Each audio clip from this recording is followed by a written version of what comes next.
O nosso boa tarde a todos vocês. Mais uma vez, rapidamente, eu acredito que rapidamente nós vamos especificar aqui como é importante nós rirmos, brincarmos, entrar em solidariedade, respeitar, dialogar. Essa é a meta do ser humano, mas infelizmente nós estamos trilhando por caminhos diversos. Rapidamente eu quero explicar. Eu coloquei uma chamada e nós vamos falar sobre a mente, né? A mente, ela constrói e ela destrói uma humanidade. Mas antes disso, nós colocamos que corpo é o carro.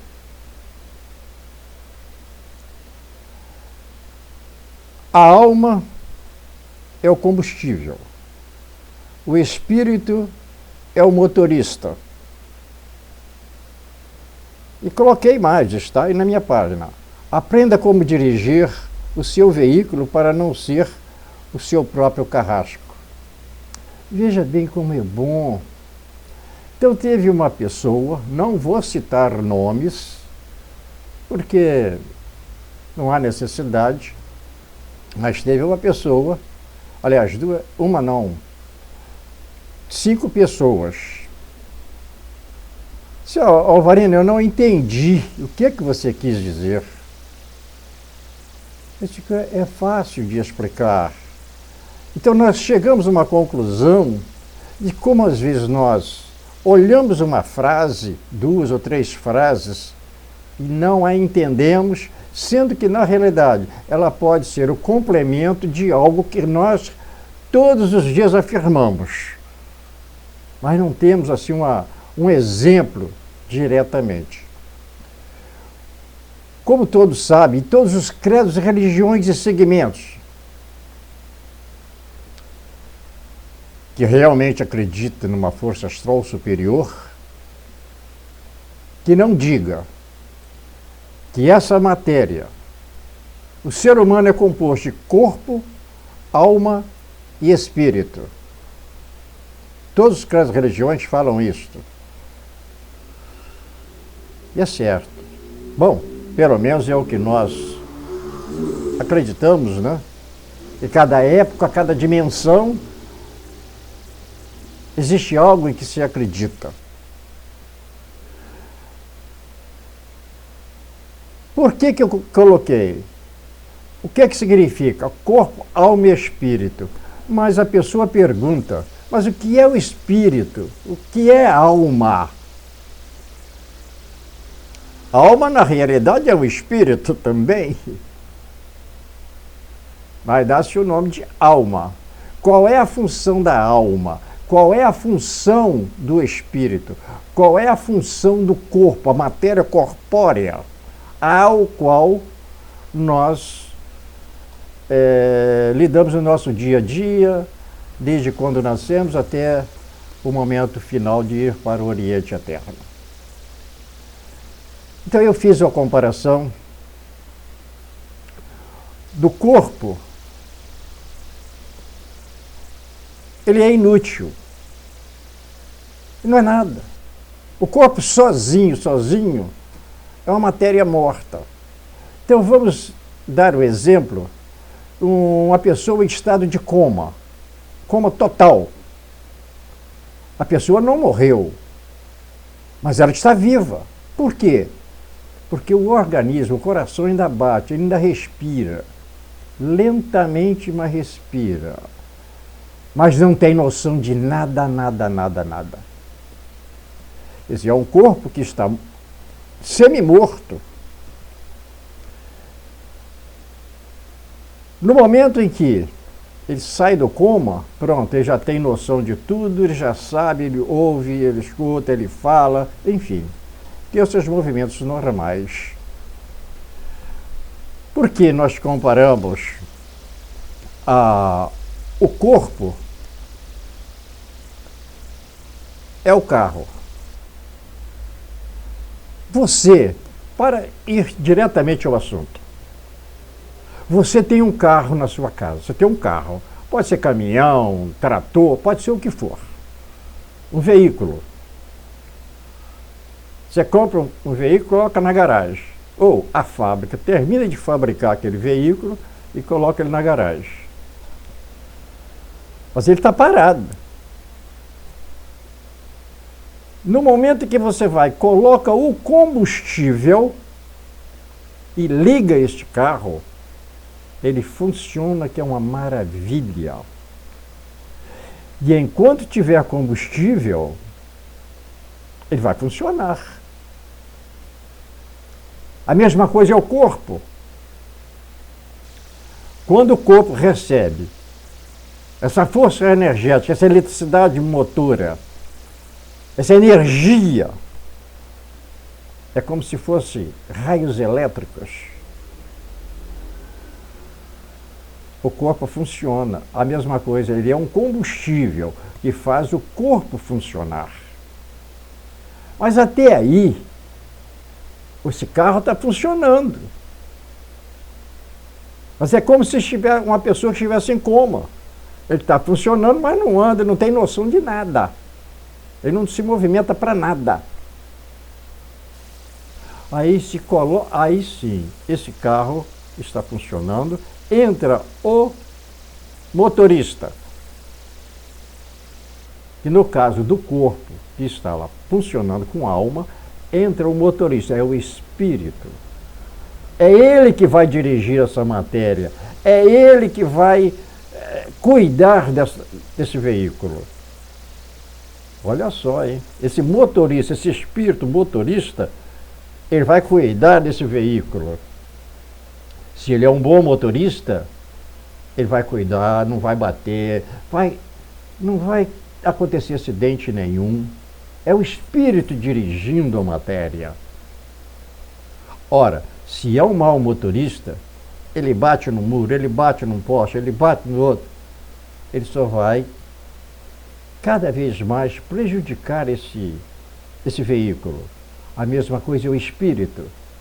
Quando ele sai do caminho reto e vai por linhas tortas, pedras, pedregulhos, enfim, tudo que não presta, em cima de espinhos, ele vai acarretar sérios problemas. A mesma coisa é o espírito, quando ele não tem a noção de cuidar desse corpo, cuidar dessa matéria, ele se torna infeliz. Porque ele está com seu veículo detonado. Se ele dirige esse veículo ferindo pessoas por ser um mau motorista, esse motorista é condenado porque cometeu crime. A mesma coisa é o espírito. Quando ele não tem a noção de dirigir esse corpo, essa matéria, e faz o que não deve, prejudica ao seu semelhante, prejudica um, prejudica outro, faz tudo que não presta, é um espírito que cai na escuridão de si próprio. É o tipo de pessoas que não tem paz, não tem sossego, não tem tranquilidade, e aí sofre as consequências da lei dos homens e da lei do Criador. Então é por esse motivo que nós comparamos. Corpo é o carro, a alma é o combustível e o espírito é o motorista. Então, cada ação que nós formos cometer, cada ato e ação que nós realmente formos nos dedicar, que possamos pensar nos reflexos que isso poderá causar ao nosso veículo, ao nosso corpo e à nossa própria alma. Assim, mas eu vou colocando combustível, mas chega um determinado nível e este veículo se desgasta. Ele vai se desgastando com o tempo. E com o tempo todas as peças vão ficando frágeis. Esse motor vai ficando frágil. Esse coração nosso já não é uma peça desse veículo. A combustão, ele perde a força e tudo vai se enfraquecendo e esse carro realmente chega ao fim. Assim é o ser humano. Com a idade, ele vai perdendo as forças, a matéria vai ficando cansada e vai chegar a um ponto que ela não tem mais condição e ela tem que realmente cumprir aquilo que todos dizem. Do pó viemos e ao pó voltaremos. Assim como toda a natureza, ela nos dá o alimento, ela nos dá todo um tipo de alimento. Nós não precisaríamos trabalhar, porque a natureza nos dá de tudo. Ela nos alimenta, para que depois nós sejamos o seu próprio alimento. Assim é uma constante em toda a nossa vida. Então eu espero que eu tenha explicado bem a essas pessoas que não entenderam o porquê do corpo, alma e espírito e o porquê que o corpo é um veículo, a alma é o combustível, o espírito é o motorista. Então eu espero que cada um olhe para si, chegue próximo ao espelho, vá no espelho, no banheiro, olha para ti. Não, mas peraí, eu sou um ser humano.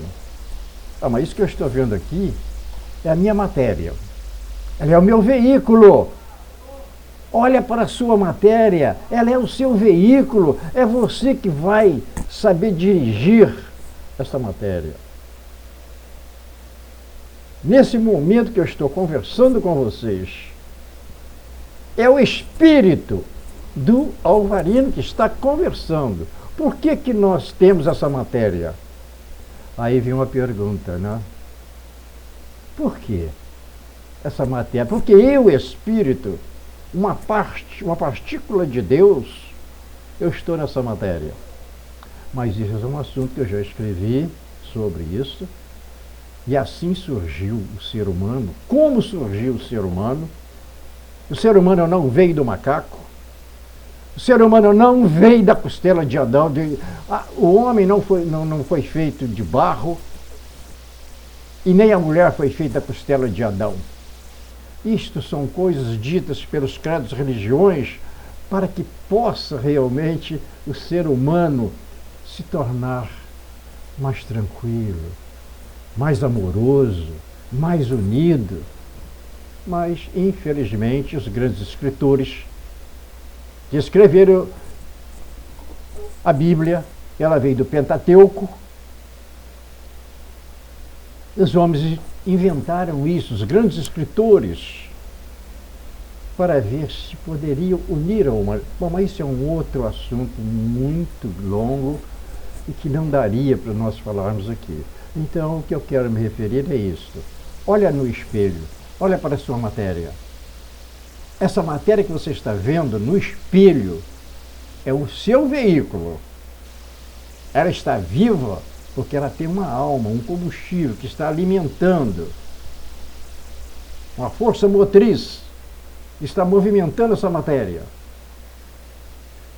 A ela estando movimentando, é você que está dirigindo.